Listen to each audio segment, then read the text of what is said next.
நமக்கான வாழ்க்கை நமக்கு வருகின்ற பொழுது அதை முழுமையாக அனுபவிக்க முடியாமல் 3 நிலைகளில் நாம் தடுமாறுகிறோம். ஒன்று வெட்கம், ஒன்று கூச்சம், ஒன்று தாழ்வு மனப்பான்மை.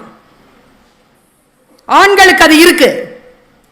அதுக்கு என்ன பேர் தெரியுமா? Gentleman syndrome. நான் அதை கேட்டா யாராவது தப்பா நினைச்சுக்குவாங்க.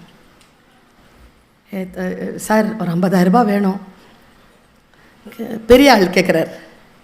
இன்னொரு ரகசியத்தை சொல்கிறேன், கட் பண்ணிடுங்க. நம்மளை விட பணக்காரங்களுக்கு, நம்மளை விட பெரிய ஆட்களுக்கு நம்ம கடனே கொடுக்கக்கூடாது. திரும்பி வரவே வராது, கேட்கவே முடியாது. தவிக்காதீங்க. ஐ எம் சாரின்னு சொல்லுங்க. No is a word, not a word, it's a sentence.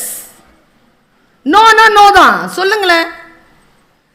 கூச்சம் எதுக்கு உங்களுக்கு?